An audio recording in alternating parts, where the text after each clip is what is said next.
बहुत सारा लिंक आपस में कनेक्ट होके एक काइनेमेटिक चेन क्रिएट करता है, तभी अगर किसी लिंक को फिक्स्ड किया जाए तो उसका अकॉर्डिंग जो रिस्पेक्टिव मोशन क्रिएट होगा उसको मैकेनिज्म कहा जाएगा। जैसे कि ये जो है ये एक स्लाइडर क्रैंक चेन है जिसका पहला लिंक फिक्स्ड है, तो इसका अकॉर्डिंग एक रिस्पेक्टिव मोशन क्रिएट होगा। इसी तरह इसका दूसरा तीसरा लिंक फिक्स्ड है, तो उसका अकॉर्डिंग एक रिस्पेक्टिव मोशन क्रिएट करेगा। और मशीन जो है जब बहुत सारा मैकेनिज्म आपस में कनेक्ट होगा तो एक मशीन क्रिएट करेगा।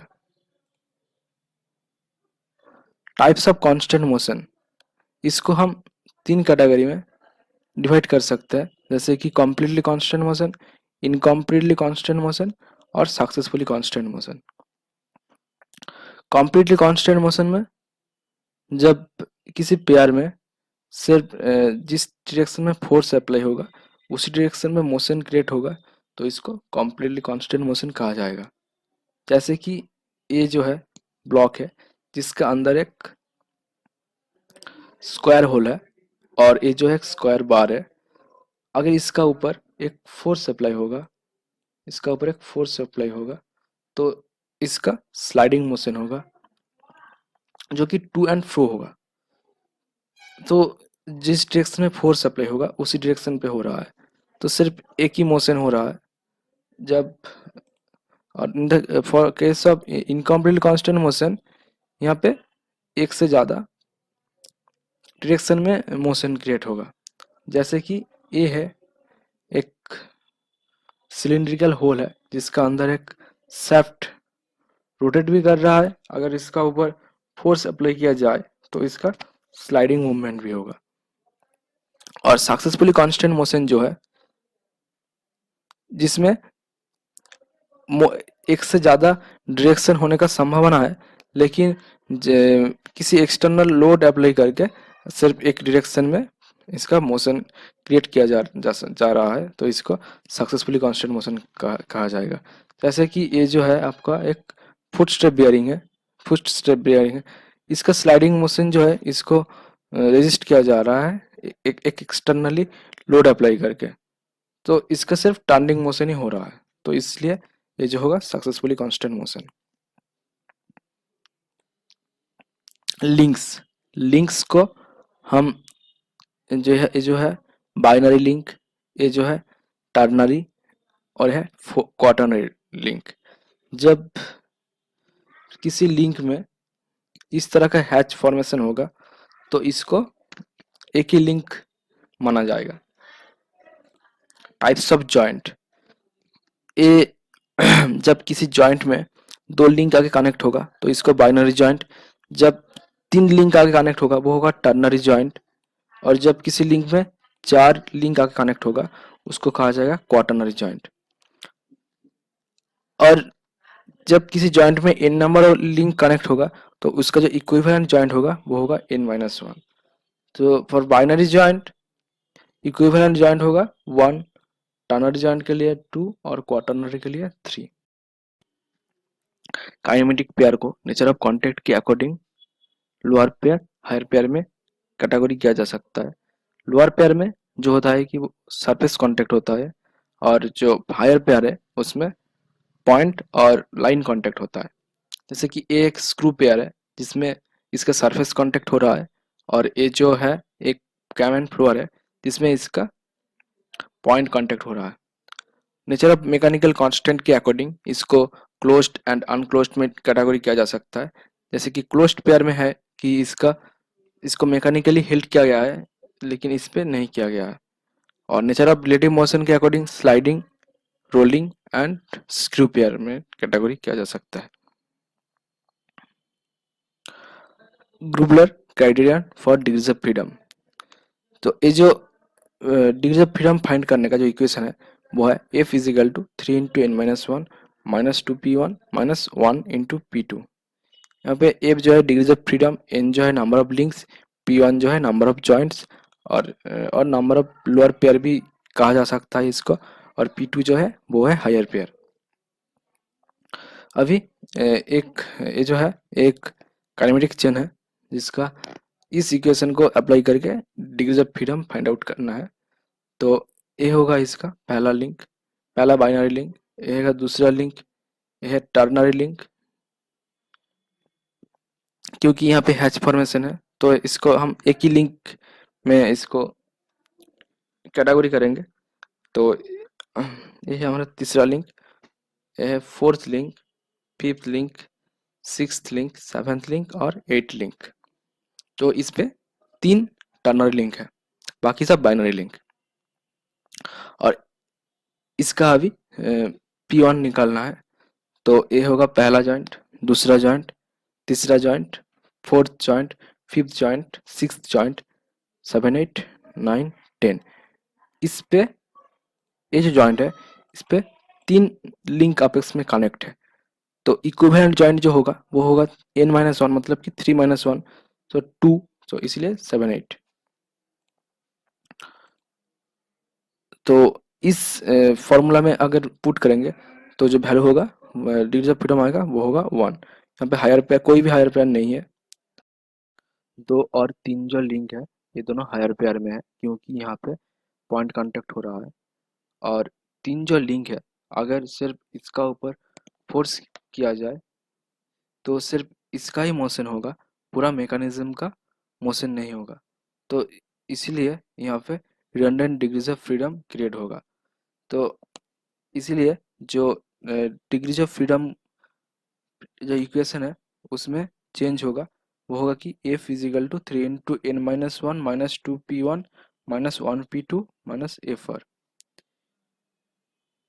यहाँ पे जो लिंक है वो 4 है और जो नंबर ऑफ जॉइंट्स और लोअर पेयर वो 3 है। यहाँ पे हायर पेयर है 2 और 3 के बीच में, सो p2 इज इक्वल टू 1 और रिडंडेंट डिग्रीज ऑफ फ्रीडम 1 है।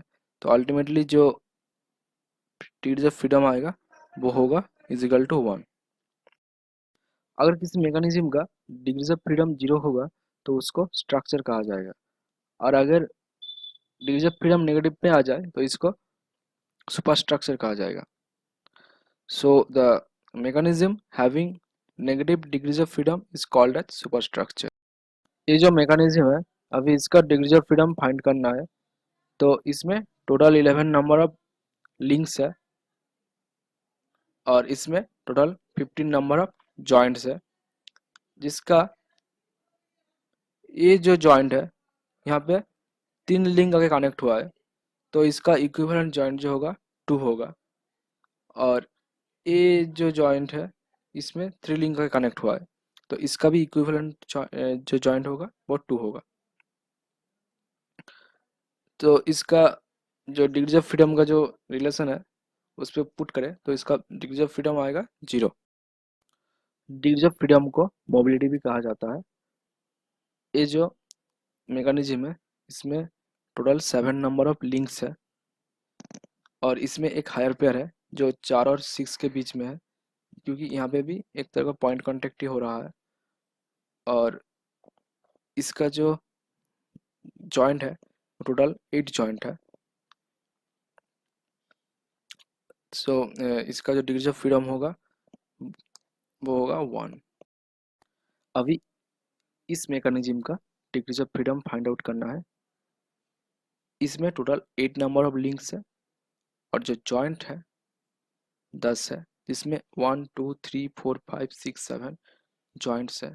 लेकिन ये जो स्लाइडिंग पेयर है अगर इसके बारे में बात करें तो यहाँ पे टोटल 1 स्लाइडिंग पेयर और 2 टर्निंग पेयर है जो कि 3 जॉइंट का इक्विवेलेंट है।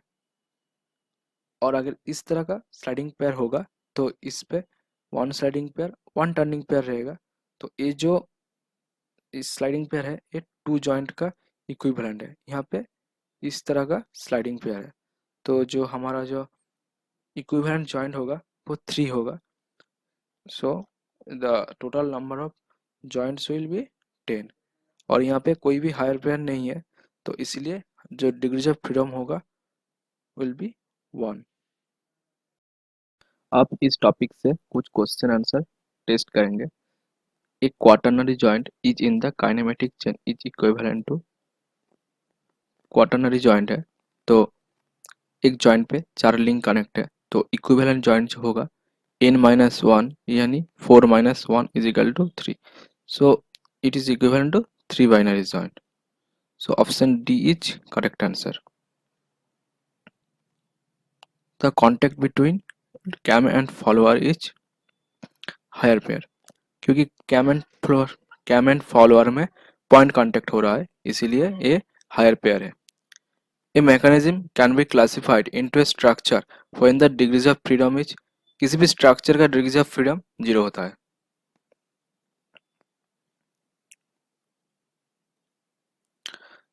Which law states that the length of the shortest and the longest links should not be greater than the sum of the other two links in the four bar mechanism? ये जो answer होगा ग्रासहॉप्स law. ग्रासहॉप्स law में कहता है किसी four बार link में shortest link और जो लॉन्गेस्ट लिंक है उन दोनों का सम अदर जो दो लिंक है उनका सम से छोटा होगा.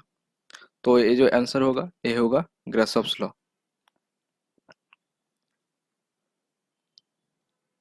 Which of the following pair can be considered as the higher pair? Pair of gearing mesh, belt of and fully cam and follower. Belt and fully तो बिल्कुल भी नहीं है क्योंकि यहाँ पे सरफेस कांटेक्ट हो रहा है. Pair of gear in mesh, इस पे लाइन कांटेक्ट हो रहा है तो यहाँ ये ऑब्वियसली हायर पेयर है. और कैम एंड फॉलोअर जो है इस पे पॉइंट कांटेक्ट हो रहा है तो ये भी हायर पेयर होगा. तो इसलिए हमारा आंसर जो होगा वो होगा डी 1 and 3. तो the right answer is D. अभी what is the degrees of freedom of the mechanism. ये जो मैकेनिज्म है इस पे 6 लिंक है और जो जॉइंट है, जॉइंट या लोअर पेयर जो है वो है टोटल 7 है. इस पे ये जो जॉइंट है इस पे टोटल 3 लिंक कनेक्ट है 1 2 3. तो इक्विवेलेंट जॉइंट जो होगा वो 2 होगा. और जो स्लाइडिंग पेयर होता है इस तरह का स्लाइडिंग पेयर होगा. ठीक है. तो टोटल इस पे क्या हो रहा है कि एक स्लाइडिंग पेयर एक टर्निंग पेयर है. तो अल्टीमेटली जो जॉइंट होगा वो इक्विवेलेंट टू 2 होगा. इसलिए टोटल 7 जॉइंट है. सो इसका डिग्री ऑफ फ्रीडम होगा इज इक्वल टू 1. तो right answer is a. What are the numbers of binary and ternary links in the following kinematic chain? इस पे टोटल 6 लिंक है जिसमें 2 टर्नरी लिंक है जो 2 and 5 है. तो जो आंसर होगा डी होगा 4 binary and 2 ternary. Find out the degrees of freedom. तो ये जो लिंक है इस पे टोटल 5 लिंक है और जो नंबर ऑफ जॉइंट्स है वो भी 5 है. और ये जो स्लाइडिंग पेयर है एक टर्निंग एक स्लाइडिंग, इसलिए ये जो जॉइंट होगा इक्विवेलेंट टू 2. इसलिए टोटल 5 लोअर पेयर और जॉइंट है. सो इसका जो डिग्री ऑफ फ्रीडम होगा 2. So the right answer is C. A simple mechanism have consist of 11 simply revolute joint and line links. तो डिग्री ऑफ फ्रीडम का जो formula है तो उसमें से इसका भी डिग्री ऑफ फ्रीडम 2 आएगा, यानी इसका भी आंसर होगा सी. अभी max possible number of instantaneous for n 8 link mechanism. ये जो फॉर्मूला है ये है कि इंस्टेंटेनियस के लिए n इंटू एन माइनस 1/2, यानी हमारा 8 लिंक है तो 8 इंटू 8 - 1 यानी 7/2 will be 28. So the right answer is B. The number of joints which constitutes a kinematic chain can be expressed in terms of number of link. यहाँ पे जो link और जो जॉइंट है उनका बीच में एक रिलेशन फाइंड करना है. तो बेसिकली इस तरह का जो प्रॉब्लम है अगर इस पे डिग्रीज ऑफ फ्रीडम का वैल्यू नहीं दिया है तो जनरली ए फिजिकल टू 1 लेना पड़ेगा और यहाँ पे कोई भी हायर पेयर नहीं है तो P2 का वैल्यू जो होगा वो 0 ही होगा। तो F इजिकल टू 1, सो ये जो इक्वेशन है डिग्रीज ऑफ फ्रीडम का, उसमें से J का वैल्यू आएगा 1.5 L minus 2, so the right answer will be C।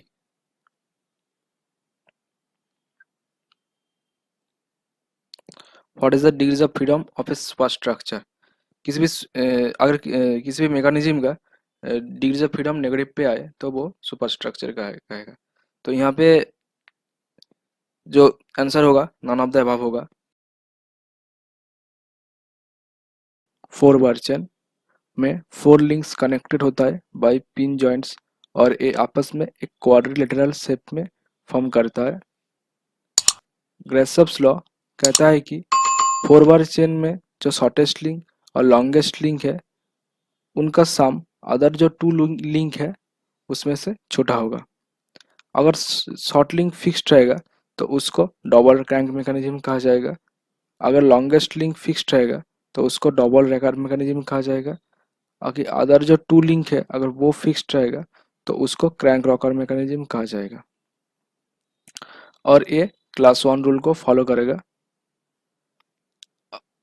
Class 1 rule जो है वो कहता है कि लेंथ ऑफ शॉर्टेस्ट लिंक और longest link will be less than sum of other 2 links. Class 2 link कहता है कि लेंथ ऑफ शॉर्टेस्ट लिंक और लॉन्गेस्ट लिंक का sum is greater than other 2 links. Inversion of 4 bar chain, first inversion beam engine और crank lever mechanism, second inversion coupled wheel of locomotive और double crank mechanism, third inversion Watt's indicator mechanism और double lever mechanism. अभी ये जो mechanism है इसमें से find करना है कि कौन सा मैकेनिज्म कौन क्लास में फॉलो करता है। जैसे कि पहला मैकेनिज्म, इसके लिए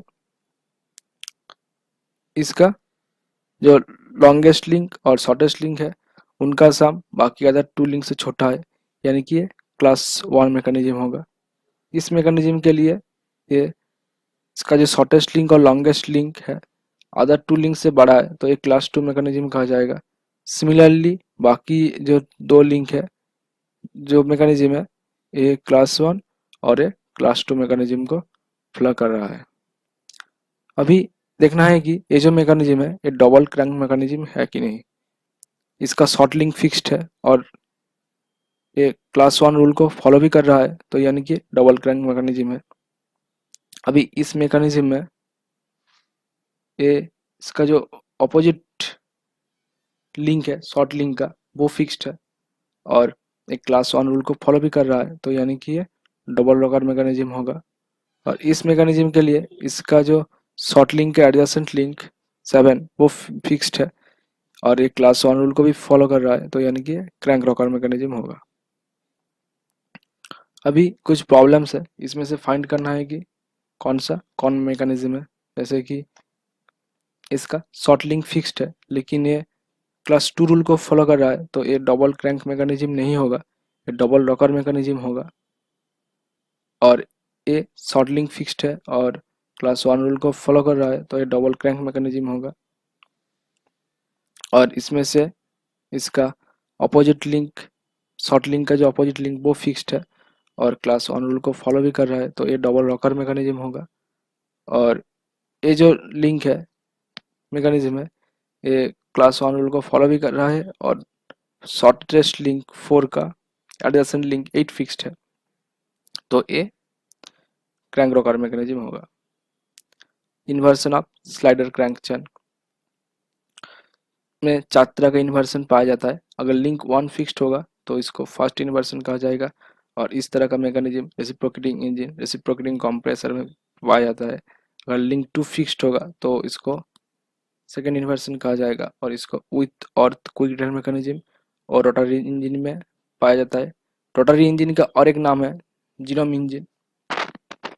अगर लिंक 3 फिक्स्ड होगा तो उसको थर्ड इन्वर्सन कहा जाएगा और इस तरह का mechanism crank slotted liver mechanism और ऑक्सीलेटिंग सिलेंडर इंजन में पाया जाता है। अगर लिंक 4 फिक्स्ड होगा तो उसको फोर्थ इन्वर्सन कहा जाएगा और इस तरह का mechanism hand pump, pendulum pump और बुल इंजन में इन्वर्सन ऑफ डबल स्लैडर क्रैंकचेन। इस केस पे दो स्लैडर यूज हुआ है जो कि है लिंक 2 एंड लिंक 4।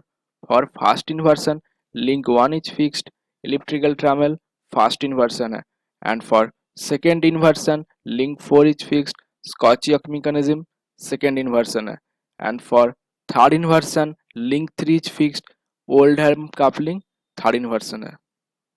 ये जो मैकेनिज्म है ये किस तरह का मैकेनिज्म है, तो इसका शॉर्ट लिंक फिक्स्ड है। अभी चेक करना है कि ये क्लास 1 रूल को फॉलो कर रहा है कि नहीं। तो हाँ, ये क्लास 1 जो रूल है उसको फॉलो कर रहा है और ये शॉर्ट लिंक फिक्स्ड है। तो इस ये जो मैकेनिज्म होगा वो होगा double crank mechanism. Quick return mechanism is an inversion of, वो होता है सिंगल स्लाइडर क्रैंक चेन का। Scotch yoke mechanism is the inversion of double slider crank chain. Which of the following is not the inversion of single slider crank chain? Pendulum pump तो है with और quick return mechanism भी है। Elliptical ट्रामेल जो होता है वो डबल स्लाइडर क्रैंक चेन का होता है। तो answer D is the right answer. Inversion of a mechanism is obtaining by fixing different links in a kinematic chain. The type of mechanism is, कौन सा मैकेनिज्म है वो फाइंड करना है। जो शॉर्ट लिंक का एडजेसेंट लिंक है वो फिक्स्ड है, तो एक क्रैंक रॉकर मैकेनिज्म होगा। और हाँ, इसका जो क्लास 1 रूल है उसको भी फॉलो कर रहा है, तो आंसर जो होगा क्रैंक रॉकर मैकेनिज्म, तो उससे C is the right answer. Which inversion mechanism is also known as जीरोम इंजन? जो रोटरी आईसी इंजन होता है उसको जीरोम इंजन भी कहा जाता है। Beam engine is also known as crank and lever mechanism. The second inversion of double slider crank chain is Scotch yoke mechanism. Gear terminology, किसी भी गियर का ये जो सर्कल है ये है पिच सर्कल, और part of the teeth above the pitch circle is called face, and the part of the teeth below the pitch circle is called flank। और ये जो व्यू है ये गियर का 2D व्यू है, जिसपे ये जो सर्कल है ये है एडेंडम सर्कल, और ये जो सर्कल है ये है dedendum circle. So addendum circle is the largest circle of a gear and dedendum circle is the smallest circle of a gear. And जो सर्कुलर पिच जो है वो distance between two consecutive points, और addendum जो है वो है distance between addendum circle and dedendum circle, और डिडेंडम जो है वो है distance between pitch circle and dedendum circle. So addendum is the difference between radius of addendum circle and radius of pitch circle, and dedendum is difference between pitch circle and radius of dedendum circle, and circular pitch is the difference of corresponding points between one teeth to another। और ये कुछ important formulas है, जैसे कि circular pitch इसको small p से represent किया जाता है, is equal to pi D by T. D represents pitch diameter, T represents number of teeth। Diametral pitch इसको कैपिटल P से रिप्रेजेंट किया जाता है, is equal to T by T. और सर्कुलर पिच और डायमीट्रल पिच को और multiply किया जाए तो इज इक्वल टू होगा पाई। मॉड्यूल जो है M is equal to D by T, और अगर डी बाई टी को एम से रिप्लेस किया जाए तो circular pitch will become pi into M. ये दो गियर है जिसका एक ड्राइवर है और एक फॉलोअर है, इसको पिनियन कहा जाता है और इसको जनरली गियर कहा जाता है। और जो पिनियन है उसका जो स्पीड है n1, angular velocity w1, number of teeth t1, और पिच डायमीटर जो है d1। सिमिलरली जो गियर है उसका स्पीड है n2, angular velocity omega 2, number of teeth t2, और पिच डायमीटर जो है d2। और यहाँ पे जो डी और एन का बीच में जो रिलेशन है वो है pi d1 n1 is equal to pi d2 n2। So इनका बीच में बेसिकली जो रिलेशन है इन्वर्सली प्रोपोर्शनल है। और जो गियर रेशियो जो है वो G is equal to T2 by T1, यानी कि teeth on follower by teeth on pinion. और वेलोसिटी रेशियो जो है वो इसको angular velocity of follower by angular velocity of driver, और एंगुलर वेलोसिटी ऑफ फॉलोअर जो है वो है ओमेगा 2 और जो ड्राइवर का है वो है ओमेगा 1। एक फॉर्मूला है जैसे कि omega is equal to 2 pi N, ये है एंगुलर वेलोसिटी का formula. So omega 2 by omega 1 will become n2/n1, और इनका बीच में एन और डी के बीच में इनवर्सली प्रोपोर्शनल रिलेशनशिप है। So n2/n1 will become d1/d2, so it is equal to d1/d2। Contact ratio जो है वो है arc of contact by circular pitch. Path of contact. Path of contact of a gear is the summation of path of approach plus path of recess. And arc of contact. Arc of contact is the ratio of path of contact by cos phi, where phi is the pressure angle of a gear. Types of gear. For the case of parallel shaft gear, the gear is spur gear and helical gear. In that case, their axes are parallel to each other. And for intersecting shaft gear, the gear is bevel gear. For that case, their axes are mutually intersecting each other. And for non-parallel, non-intersecting shaft gear, the gear is worm gear, SQ bevel gear, or spiral gear. From that figure, you can understand that their axes are non-parallel and non-intersecting. Or this is the figure of a worm gear. Meter gear. If the bevel gear having equal number of teeth and if their axes are mutually perpendicular to each other, for that case this gear will be called meter gear. And for herringbone gear, it is a double helical gear. Minimum number of teeth. If the gear of the system having 14.5 degree composite pressure angle, for that case the minimum number of teeth on the pinion is 12, and for 14.5 degree full depth involute it is 32, and for the case of 20 degree full depth involute that is 18, and for 20 degree stub involute it is 14। ये कुछ important questions हैं, जैसे कि the product of module and diametral pitch is equal to, जो module है वो है D by T और जो डायमीट्रल पिच है वो डी बाई डी। तो अगर इनको मल्टीप्लाई किया जाए तो जो आंसर होगा 1।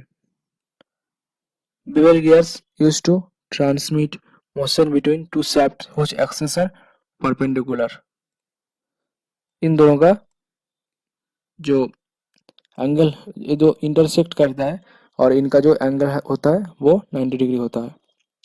इन gear drive addendum is equals to module of the gear. The surface of gear tooth below pitch circle is called flank. ये पिच सर्कल का निचली वाला पोर्शन है जिसको फ्लैंक कहा जाता है। Product of circular pitch and diametral pitch is equal to pi. So the right answer is A. Size of gear is usually specified by pitch circle diameter. The profile of gears having module 12 mm and length of arc contacts is 60 mm. What is the contact ratio of the gear profile? Contact ratio का जो formula है is equal to arc of contact by circular pitch, और circular pitch जो है वो है is equal to pi into M.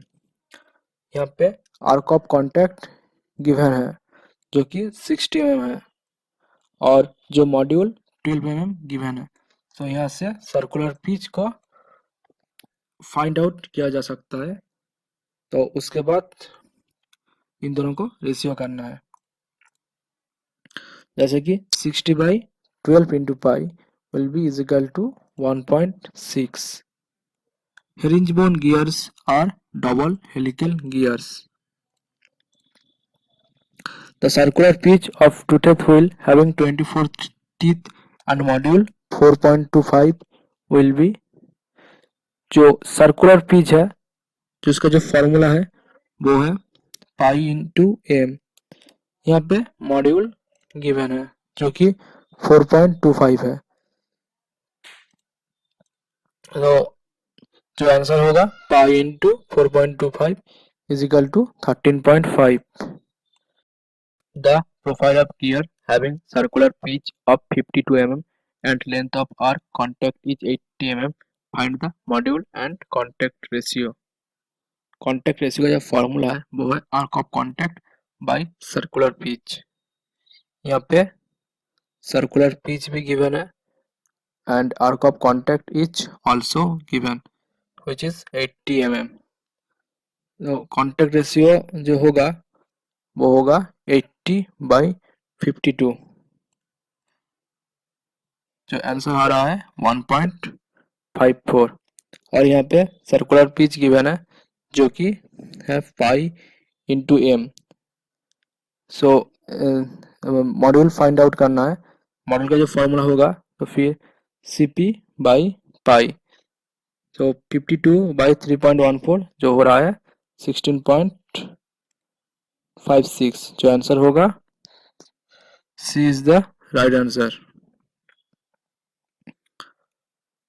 If pitch dia is 200 mm and number of teeth are 20, then the circular pitch of the gear is। Circular pitch का जो formula है वो है P is equal to pi D by T.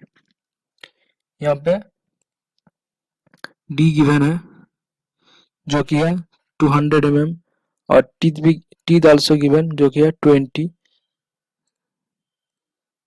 सो जो answer होगा pi into 200/20 is equal to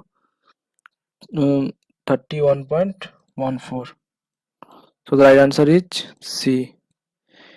Gear having 20 degrees stab involute profile, teeth have minimum number of teeth। ये जो chart है यहाँ से इसको याद रखना है जैसे कि for 20 degrees stab involute minimum number of teeth is 14। So the right answer is C. Gear train. जब एक से ज़्यादा गियर आपस में कॉम्बिनेशन क्रिएट करता है ताकि मोशन ट्रांसमिट किया जाए एक शाफ्ट से दूसरे शाफ्ट तक। यहाँ पे ये जो 3 गियर है आपस में एक कॉम्बिनेशन क्रिएट किया है और यहाँ पे मोशन को ट्रांसमिट कर रहा है। ये जो गियर है ये गियर है ड्रिवर गियर और ये जो गियर है ये गियर है ड्रिवन गियर और ये जो गियर है ये है आइडलर गियर। गियर ट्रेन में 2 रेशियो इम्पॉर्टेंट है जो है speed ratio and train value. Speed ratio जो होता है वो है speed of the first driver by speed of the last driven. तो ये जो गियर ट्रेन है इसका जो स्पीड रेशियो होगा वो होगा N1/N3 क्योंकि N1 जो है ड्रिवर का स्पीड है और N3 जो है वो ड्रिवन गियर का स्पीड है। अभी स्पीड रेशियो को product of number of teeth on drivens by product of number of teeth on drivers का फॉर्म में भी इसको रिप्रेजेंट किया जा सकता है। तब जो स्पीड रेशियो होगा वो होगा T3 into T2 by T2 into T1 is equal to T3/T1। क्योंकि जब ए गियर ड्रिवर गियर होगा तब ये जो आइडलर गियर है ये तब ड्रिवन होगा। जब ए ड्रिवर गियर होगा तब ए होगा ड्रिवन गियर। तो सो T3/T2 into T2/T1। Speed ratio जो है वो ट्रेन वैल्यू का रेसिप्रोकल है। तो जो ट्रेन वैल्यू होगा वो होगा equal to speed of the last driven by speed of the first driver और इसको product of number of teeth on drivers by product of number of teeth on drivens की form में भी represent किया जा सकता है। तब इसका जो ट्रेन वैल्यू होगा वो होगा N3/N1 is equal to T1/T3। Types of gear train. Gear train को 4 कैटेगरी में डिवाइड किया जा सकता है। Simple gear train, compound gear train, reverted gear train and epicyclic gear train है। ये जो गियर ट्रेन है ये एक सिंपल गियर ट्रेन है। इसका ड्राइवर गियर जो है 1 और ड्रिवन गियर जो है वो है 3 और इसका जो स्पीड रेशियो है वो होगा N1/N3 क्योंकि यहाँ पे N1 जो है ड्राइवर गियर का स्पीड और N3 जो है ड्रिवन गियर का स्पीड और ट्रेन वैल्यू जो है स्पीड रेशियो का reciprocal, so it will become N3/N1। और ये जो गियर ट्रेन है ये एक कंपाउंड गियर ट्रेन है। सो क्योंकि इसका जो 2 और 3 गियर है ये एक ही शाफ्ट में माउंट है, सो N2 और N3 इस स्पीड होगा वो इक्वल होगा और इसका ड्राइवर गियर 1 है और ड्रिवन गियर 4 है, तो इसका स्पीड रेशियो जो होगा N1/N4 और ट्रेन वैल्यू जो कि स्पीड रेशियो का रेसिप्रोकल है वो होगा N4/N1। ट्रेन वैल्यू को product of number of teeth on driving gear, product of number of teeth on driven gear की फॉर्म में भी रिप्रेजेंट किया सकता है। तो यहाँ पे 1 और 3 है ड्राइवर गियर और 2 एंड 4 है driven gear, so train value जो होगा T1 into T3/T2 into T4। Reverted gear train, ये जो गियर ट्रेन है ये एक रिवर्टेड गियर ट्रेन है जिसका फर्स्ट गियर इनपुट शाफ्ट में और फोर्थ गियर आउटपुट शाफ्ट में, 2 और 3 गियर सेम शाफ्ट में माउंट है। इसका जो ट्रेन वैल्यू होगा वो होगा N4/N1 is equal to T1 into T3/T2 into T4 क्योंकि इसका 1 और 3 जो गियर है वो है ड्राइवर गियर, 2 और 4 गियर जो है वो है ड्रिवन गियर। इनका बीच में एक रिलेशन है जो कि है R1 plus R2 is equal to R3 plus R4।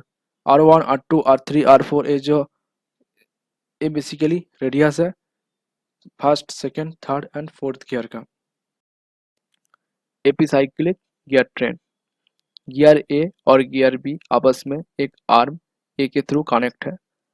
इस तरह का गियर ट्रेन को एपिसाइक्लिक गियर ट्रेन कहा जाएगा।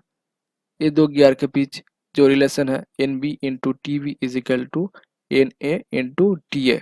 एन बी गियर बी का स्पीड है, एन ए गियर ए का स्पीड है और टी बी गियर बी का टीथ है और टी ए जो है गियर ए का नंबर ऑफ टीथ है। तो एन बी जो होगा वो होगा is equal to N A into T A by T B. अगर इसका स्पीड का एनालिसिस करें, जब आर्म फिक्स्ड होगा और गियर ए का एक रेवोल्यूशन होगा तो गियर बी का जो रेवोल्यूशन होगा minus T A by T B. यहाँ पे माइनस रिप्रेजेंट कर रहा है ऑपोजिट डायरेक्शन पे रेवोल्यूशन हो रहा है, इसीलिए जब आर्म फिक्स्ड रहेगा और गियर ए का एक्स रेवोल्यूशन होगा तब गियर बी का जो रेवोल्यूशन होगा minus T A by T B into X. अगर आर्म का वाई रेवोल्यूशन होगा तो जो रिवोल्यूशन ऑफ ए होगा वो वाई प्लस एक्स और रेवोल्यूशन ऑफ बी का होगा Y minus T A by T B into X. First question, जो गियर ए है नंबर ऑफ टीथ है 100 वो फिक्स्ड है, गियर बी का नंबर ऑफ टीथ है 25। जो आर्म है उसका रेवोल्यूशन हो रहा है 1 आर्म। फाइंड आउट करना है कि जो गियर बी है 25 टीथ उसका रेवोल्यूशन कितना है। तो इसके लिए स्पीड एनालिसिस करना पड़ेगा। जब आर्म ए फिक्स्ड है और गियर ए का एक रेवोल्यूशन हो रहा है तब गियर बी का जो रेवोल्यूशन होगा वो number of teeth of gear A by number of teeth of gear B, so is equal to 100/25 is equal to -4। यहाँ पे माइनस रिप्रेजेंट कर रहा है opposite to the direction of gear A. जब आर्म ए फिक्स्ड है और gear A का revolution X है then revolution of gear B will be -4x। अगर आर्म का रेवोल्यूशन वाई होगा तो जो रेवोल्यूशन ऑफ ए होगा वाई प्लस एक्स और रेवोल्यूशन ऑफ बी होगा Y -4x।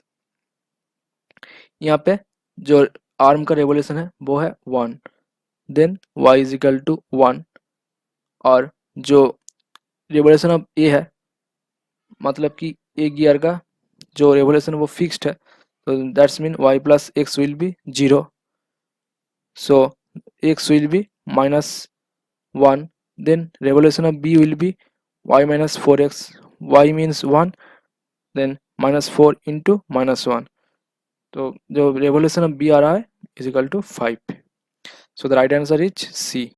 Second question, gear B C and D E compound gear है और गियर ए जिसका स्पीड है 800 आरपीएम, फाइंड आउट करना है कि गियर एफ का आरपीएम कितना है।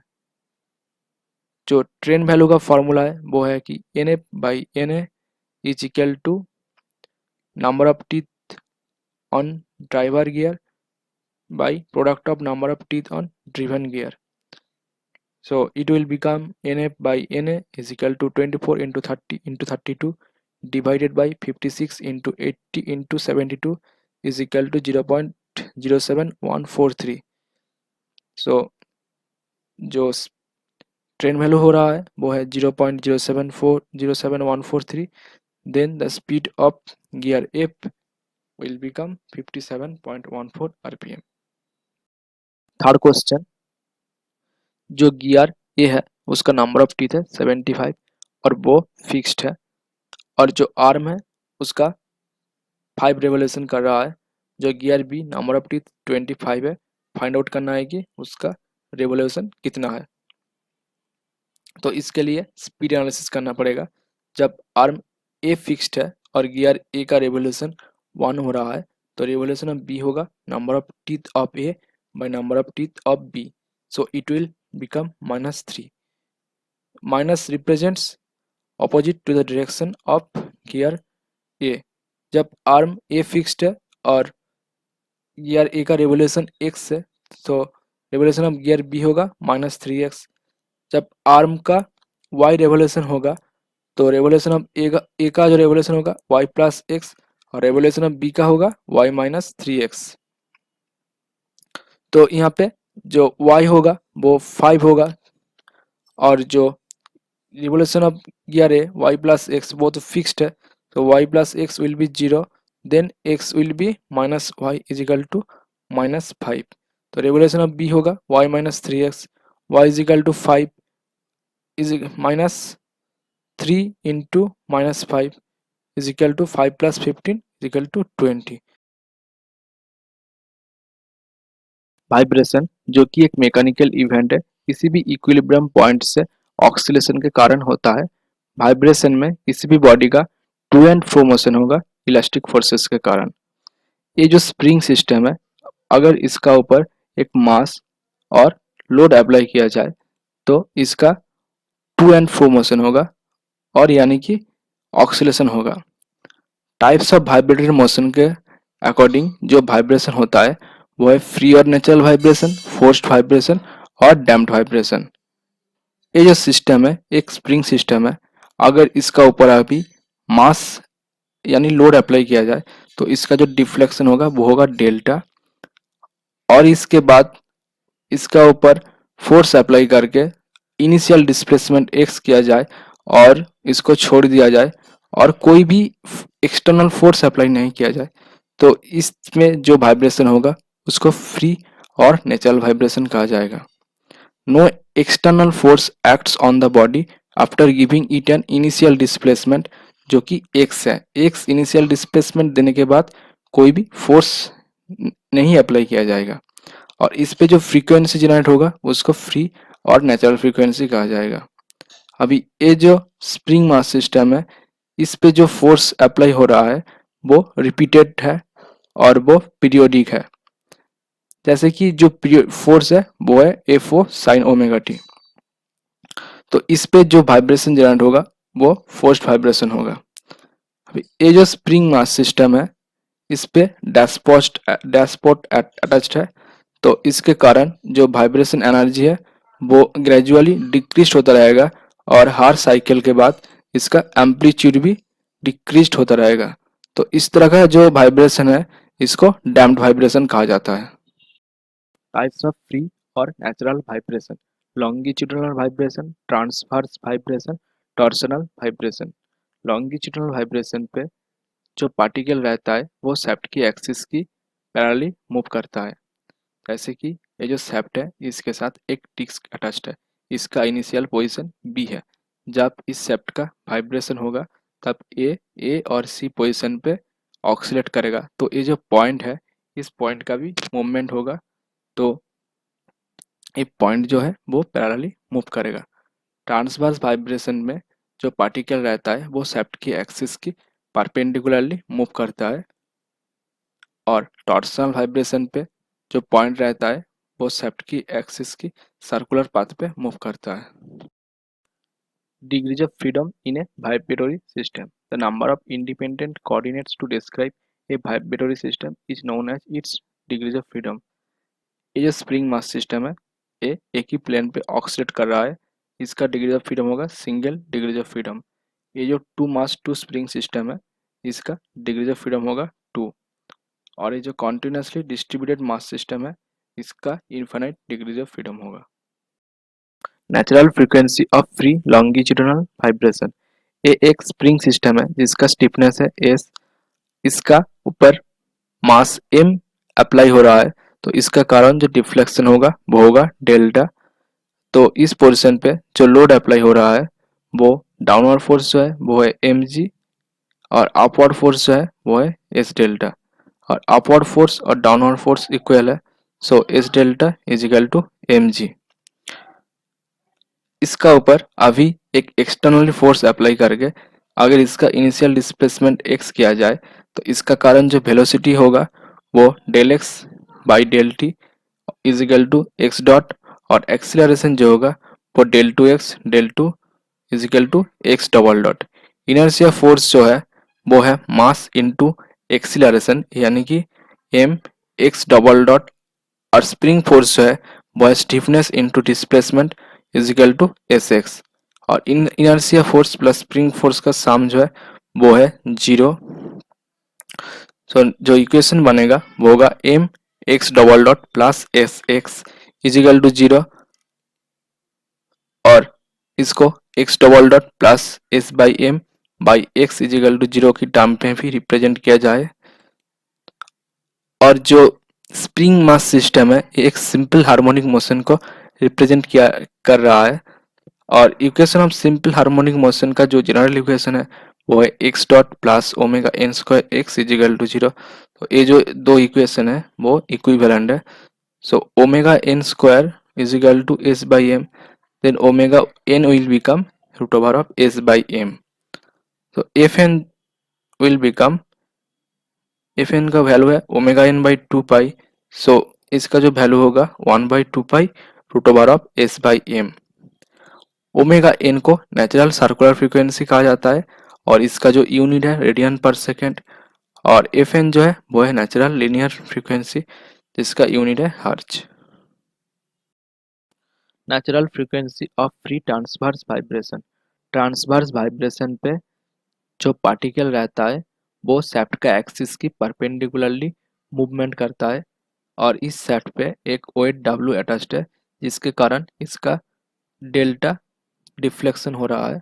तो इस कंडीशन पे इसका जो डाउनवर्ड फोर्स होगा वो है एम जी, और जो अपवर्ड फोर्स होगा वो है स्टिफनेस इनटू डिफ्लेक्शन। सो यहाँ पे upward force is equal to downward force, so S delta is equal to M G, और S by M is equal to G by delta.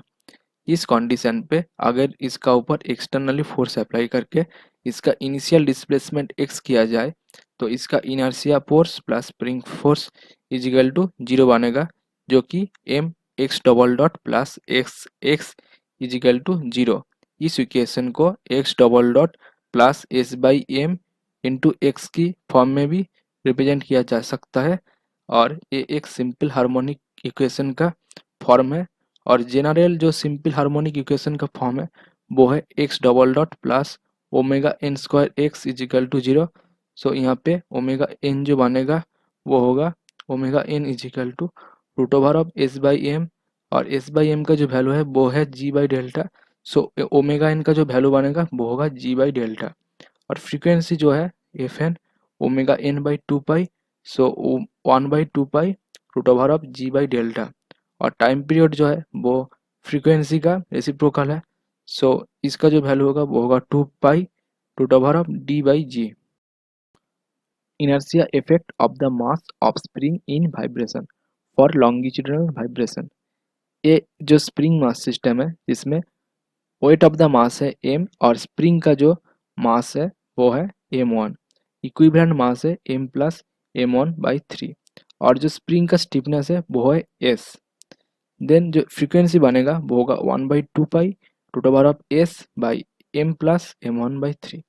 और transverse vibration के लिए जो वेट ऑफ द मास है वो है m, मास ऑफ स्प्रिंग है mc, equivalent mass जो है वो है m प्लस 33 mc/140 और देन जो फ्रीक्वेंसी बनेगा वो होगा Fn = 1/2 pi to the power of s/m+33 mc/140। Natural frequency of free transverse vibration omega N natural circular frequency है जिसका वैल्यू है √g/डेल्टा।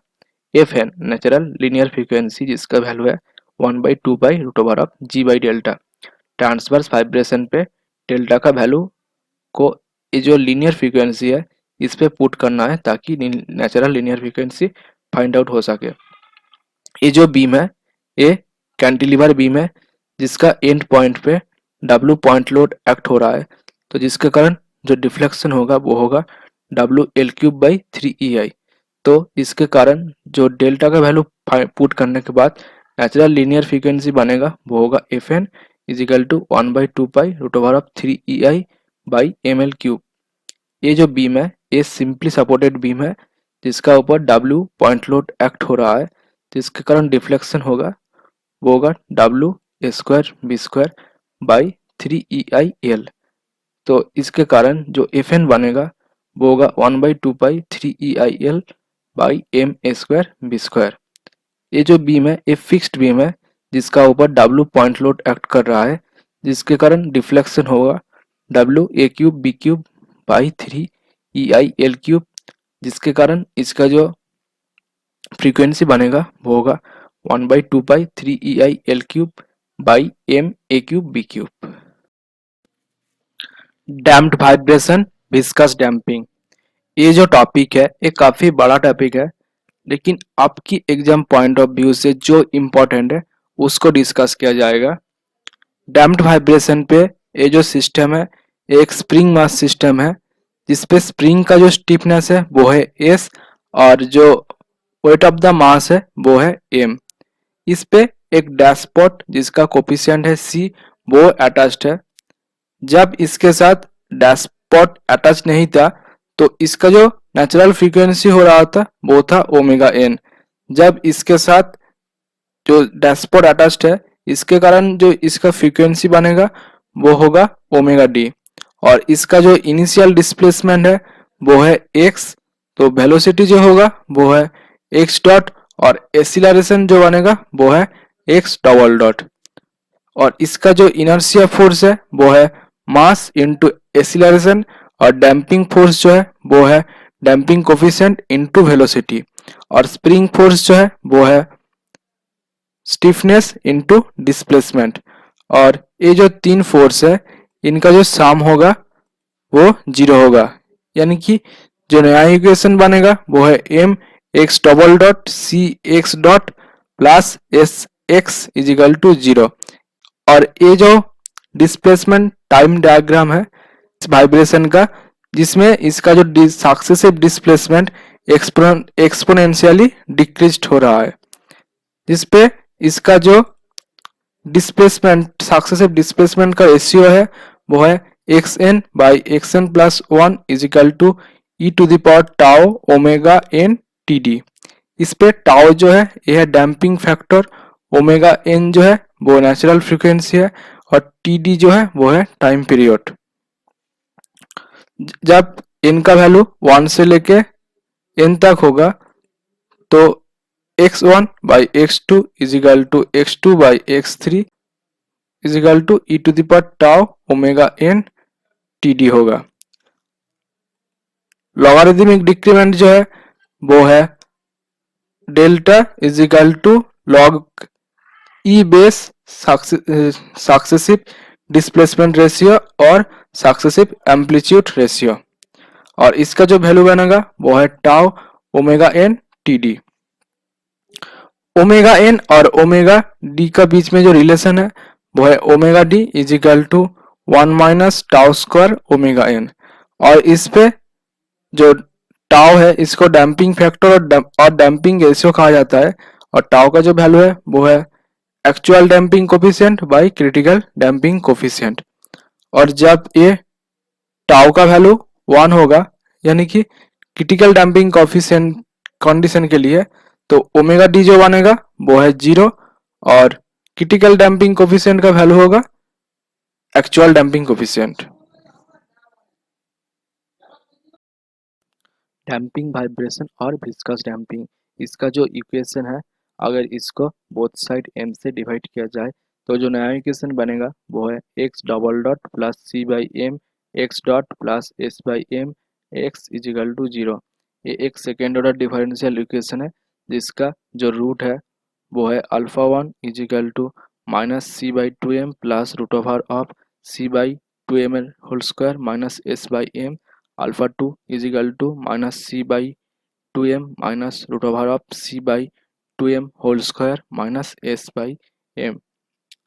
डैम्पिंग फैक्टर और damping ratio equal to root over of C by two M whole square by S by M.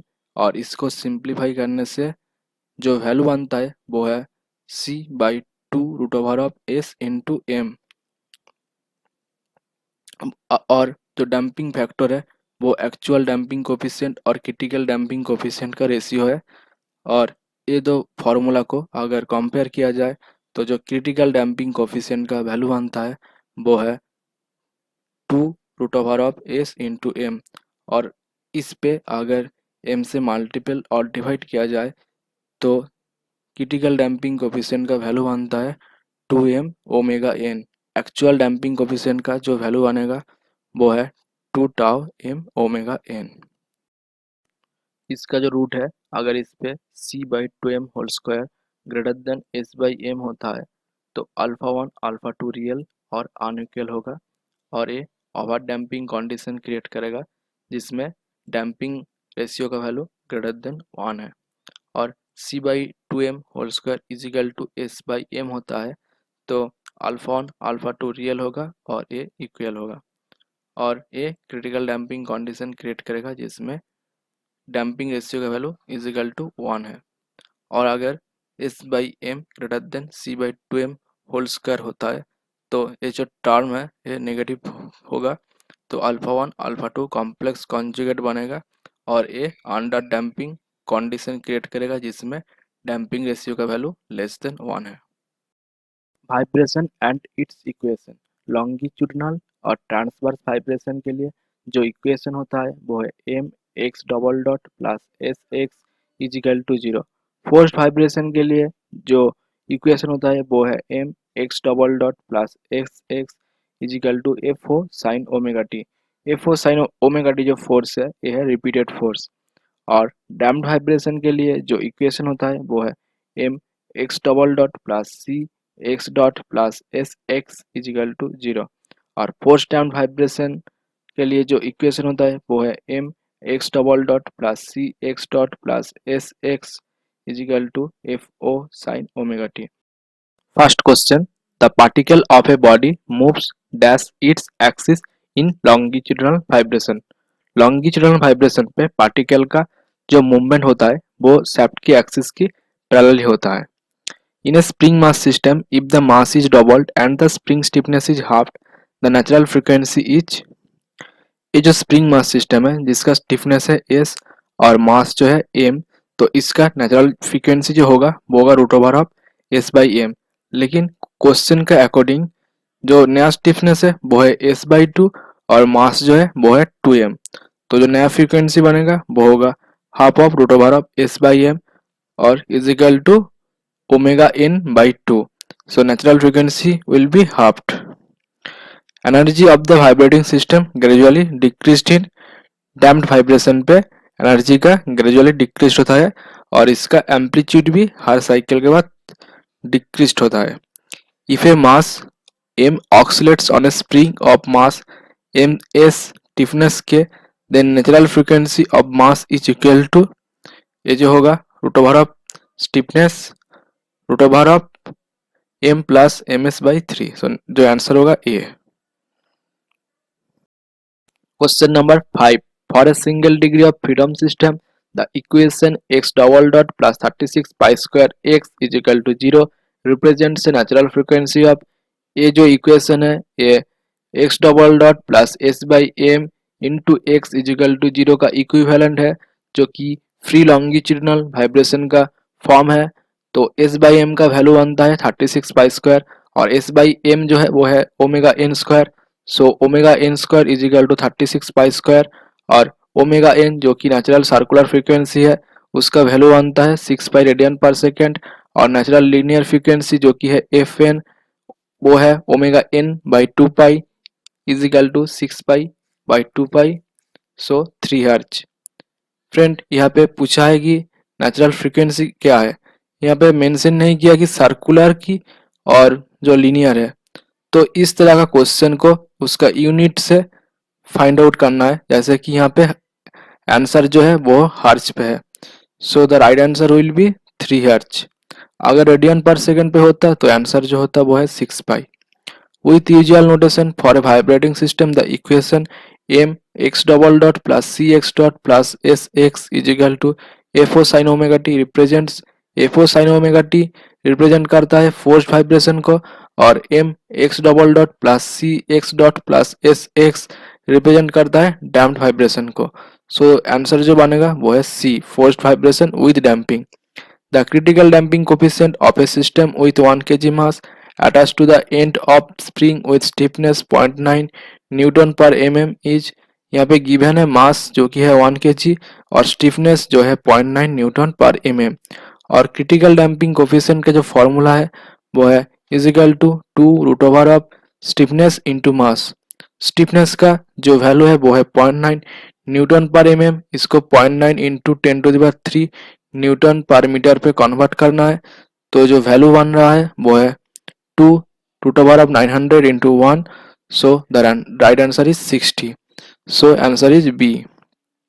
The equation of motion 4x dot plus 9x dot plus 16x is equal to 0 the damping ratio is, ये जो equation है ये एक damped vibration का equation है जिसको x double dot plus 9/4 x dot plus 4x is equal to 0 की form में रिप्रेजेंट करने से इसका जो इक्विवेलेंट इक्वेशन बन रहा है वो है x double dot plus c m x dot plus S by M into x is equal to 0, जिसमें c बाई एम का वैल्यू है 9/4 और s बाई एम का वैल्यू है 16/4 इज इक्वल टू 4 और डैम्प रेशियो का जो फॉर्मूला है वो है root over of c by 2m whole square by s by m। तो यहाँ पे c बाई 2m का वैल्यू बन रहा है 9/8। सो जो डैम्प रेशियो बन रहा है वो है 9/16। Question number 9. A reduction in amplitude of successive oscillation indicate dash vibration, damped vibration, क्योंकि damped vibration पे oscillation का exponentially decreasing हो रहा है। For overdamping the value of damping factor में भी overdamping के लिए जो damping factor का वैल्यू ग्रेटर देन 1 होना चाहिए। सो यहाँ पे 1.5 का वैल्यू ग्रेटर देन 1 है। So the right answer is C.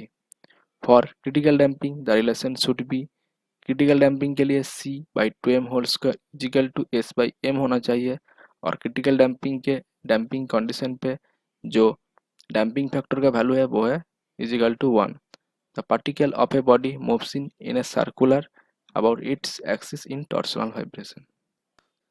Equation of vibration, equation of vibration को पिछले वीडियो पे डिस्कस किया गया था।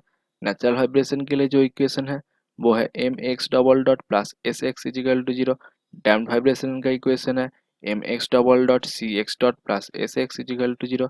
फोर्स्ड वाइब्रेशन का इक्वेशन है m x double dot plus S x is equal to f O sine omega t और forced damped का इक्वेशन है m x double dot plus c x dot plus S x is equal to f O sine omega T, जिसमें M x dot double dot जो force है वो है inertia force, S X जो force है वो है स्प्रिंग फोर्स और सी एक्स डॉट जो फोर्स है वो है डैम्पिंग फोर्स, एफ ओ साइन ओमेगा टी फोर्स है रिपीटेड फोर्स।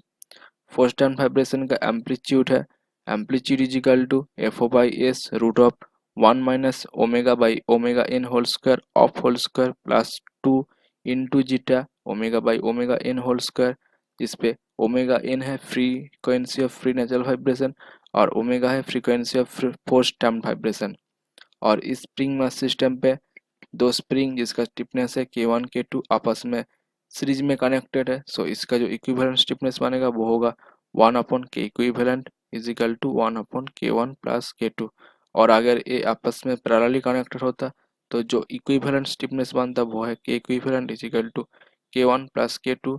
और इस डैम्पिंग सिस्टम पे जो दो डैम्पर अटैच्ड है उसका डैम्पिंग कोफिशिएंट है C1 C2 और ये आपस में सीरीज में कनेक्टेड है, तो इसका जो डैम्पिंग कोफिशिएंट का इक्विवेलेंट बनेगा वो होगा 1/C equivalent is equal to 1/C1 plus 1/C2।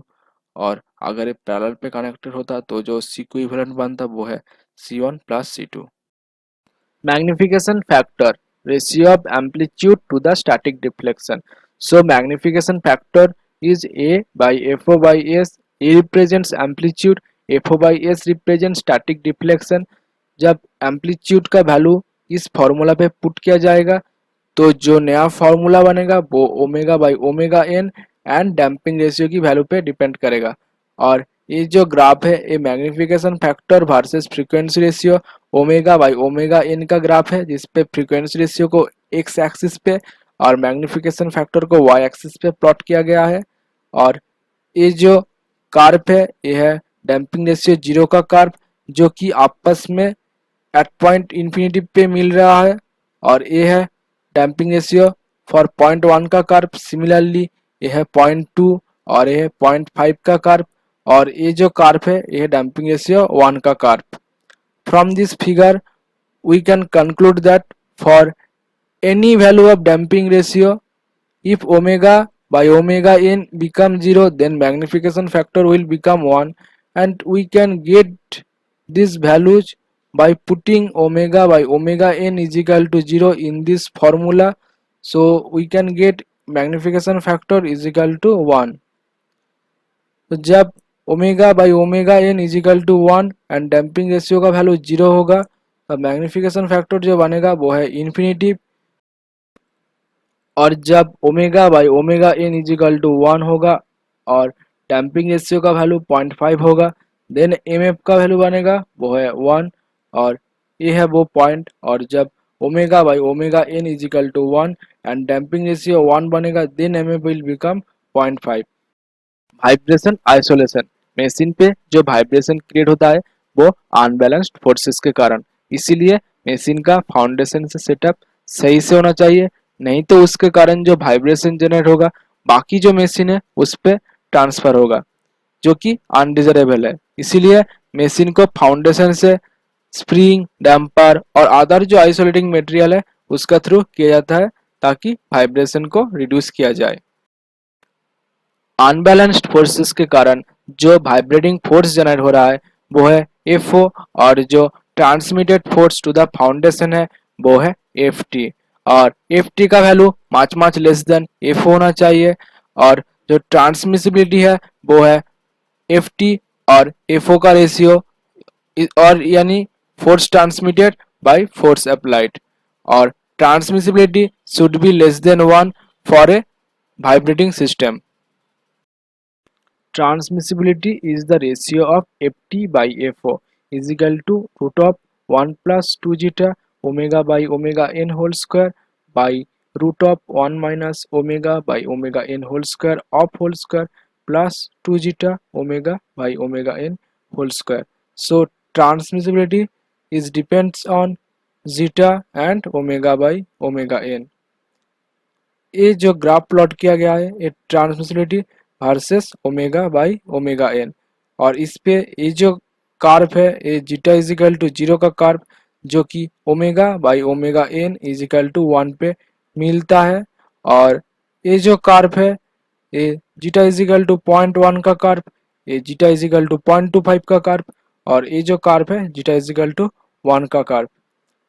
इस कंडीशन पे अगर जीटा का कोई भी वैल्यू फिक्स्ड किया जाए, suppose we take zeta is equal to 0.25, in that condition if omega by omega N का वैल्यू जो है वो 0 से लेके 1 का बीच में होगा तो ट्रांसमिसिबिलिटी इंक्रीज करेगा। जैसे कि for 0.6 for omega by omega N is equal to 0.6 पे जो ट्रांसमिसिबिलिटी हो रहा है वो है 1.5।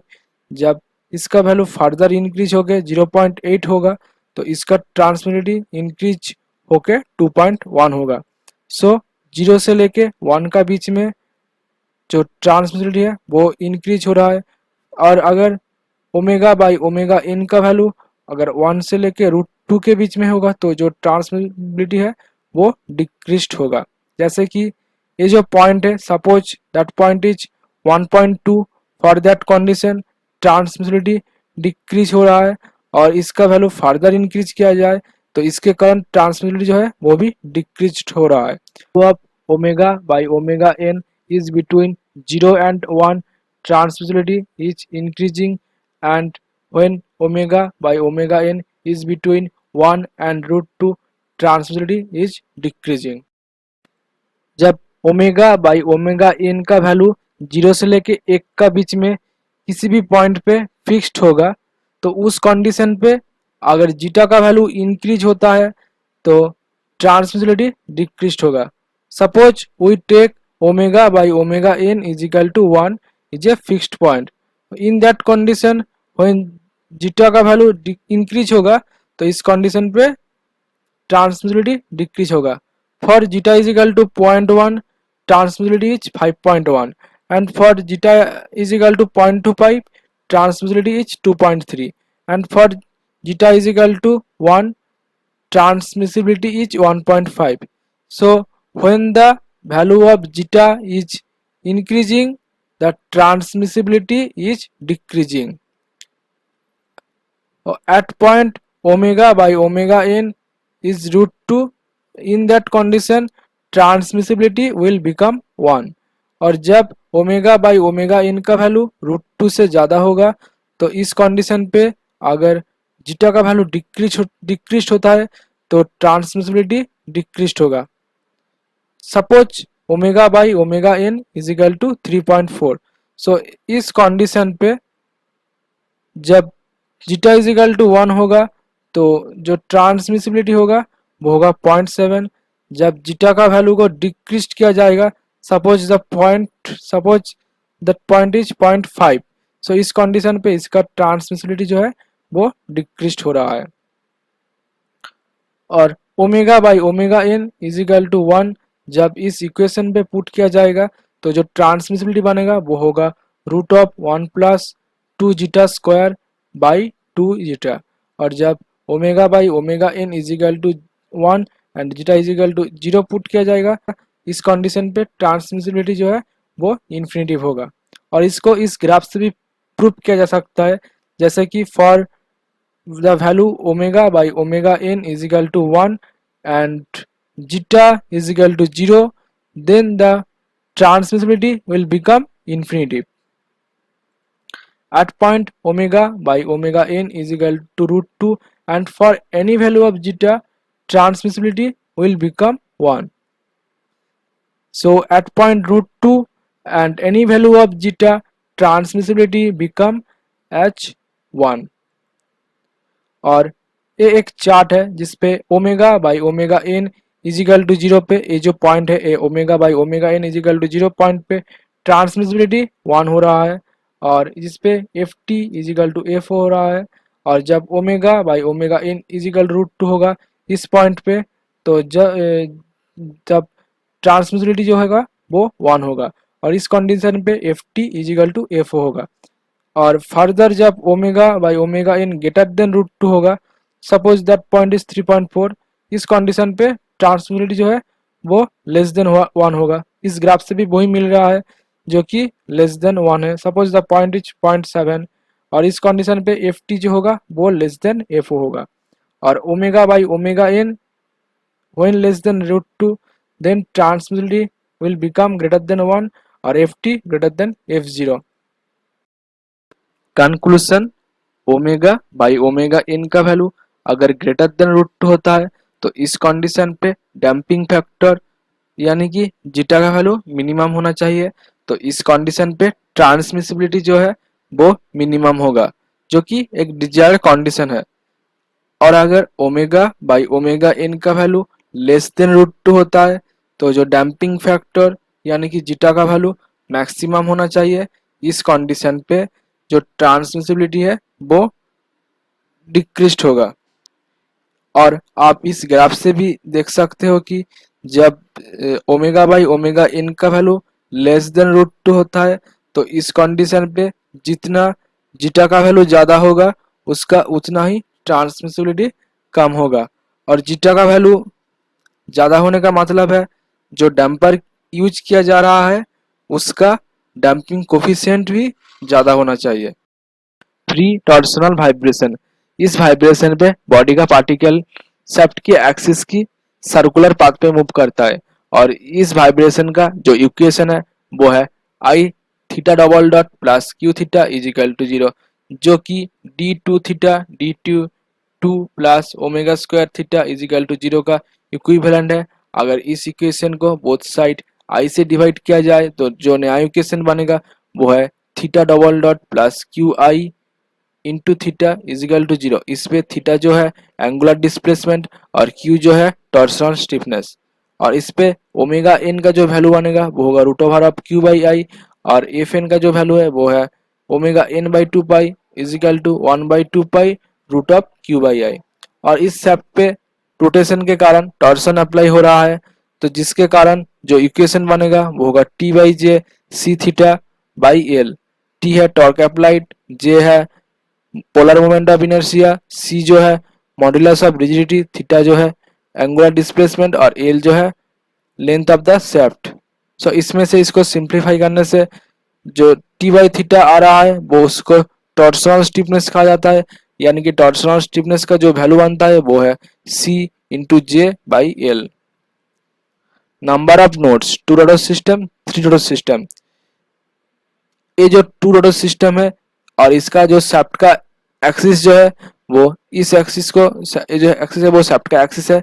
और ये दो रोडर को अभी एक इमेजिनरी लाइन से कनेक्ट किया जाए तो ये जो इमेजिनरी लाइन शाफ्ट का एक्सिस की जिस पॉइंट पे इंटरसेक्ट करेगा वहां पे एक नोड जनरेट होगा। जैसे कि इस पॉइंट पे इंटरसेक्ट कर रहा है यानी कि इस पॉइंट पे एक नोड जनरेट होगा। सो टू रोडर सिस्टम का एक नोड पाया जाता है। और थ्री रोडर सिस्टम के लिए ये जो शाफ्ट है उसका एक्सिस ये है और ये दो रोटर आपस में इस पॉइंट पे कनेक्ट हो रहा है और ये दो रोटर आपस में इस पॉइंट पे शाफ्ट के एक्सिस को इंटरसेक्ट कर रहा है। यहाँ यानी कि यहाँ पे दो पॉइंट पे इंटरसेक्ट हो रहा है। सो थ्री रोटर सिस्टम का जो नोड होगा वो 2 होगा। और इसको जो नोड निकालने का जो इक्वेशन है वो है n-1 और n जो है number of rotors.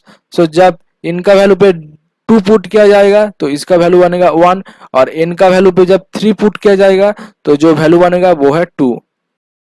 Inertia effect of mass of shaft, shaft का मोमेंट ऑफ इनर्शिया है I1। अगर इसको कंसीडर किया जाए तो जो नया एफ एन बनेगा उसका वैल्यू है 1/2 पाई √/q/i प्लस I1/3 और I1 जो है वो है शेफ्ट का moment of inertia. First question, for this spring mass system stiffness is K and mass is m। और जो फ्रीक्वेंसी का फॉर्मूला है वो है √stiffness by m, so is equal to √k/m। और ये जो स्प्रिंग मास सिस्टम है इसका जो स्प्रिंग है इस सीरीज में अटैच्ड है जिसका कारण इसका इक्विवेलेंट स्टिफनेस बनेगा k/2 और मास जो है वो है m। सो इसका फ्रीक्वेंसी होगा √k/2 into m is equal to n/√2। So the right answer is 3।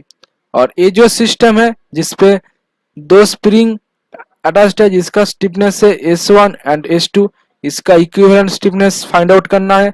तो जो कि फॉर्मूला है फॉर सीरीज कनेक्शन की equivalent is equal to k1 into k2 by k1 plus k2 और पैरेलल के लिए के इक्विवेलेंट है k1 प्लस k2। और ये जो स्प्रिंग मास सिस्टम है ये सीरीज पे नहीं है तो इसका जो इक्विवेलेंट बनेगा वो है S1 plus S2। So the right answer is 1। और इस स्प्रिंग मास सिस्टम का डिफ्लेक्शन कितना है वो फाइंड आउट करना है। और डिफ्लेक्शन का जो रूल है वो है delta is equal to weight by S equivalent. ये दो स्प्रिंग पैरेलल पे अटैच्ड है जिसके कारण इसका स्टिफनेस बनेगा 2s, और जो इक्विवेलेंट स्टिफनेस बन रहा है उसके साथ ये जो स्प्रिंग है ये सीरीज पे कनेक्टेड है, तो जिसके कारण इसका जो इक्विवेलेंट स्टिफनेस बनेगा वो है 2s into S by 2s plus S. So the S equivalent is 2s by 3। जब इस एस इक्विवेलेंट का वैल्यू इस पे पुट किया जाएगा तो डेल्टा का जो वैल्यू आएगा वो है 3w by 2s। So the right answer is a. Question number 4, for zeta is equal to 1.5 and omega by omega n is equal to 0, magnification factor will become 1 for any value of zeta. If omega by omega n become 0, then magnification factor will become 1. So the right answer is C. At resonance the value of omega by omega n is equal to 1. At omega by omega n is equal to 1 and zeta is equal to 0 पे transmissibility जो है वो infinity होगा। Omega by omega n 1 and zeta का value जब 0 हो रहा है ट्रांसमिसिबिलिटी इन्फिनिटी हो रहा है। So the right answer is C. Number of nodes for a 4 order system is, जो नोड्स निकालने का फॉर्मूला है वो है n-1, n का वैल्यू 4 है, so the right answer is 3। So D is the right answer. दोस्तों, अगर ये वीडियो आपके लिए हेल्पफुल आया है तो please like share and subscribe कीजिए।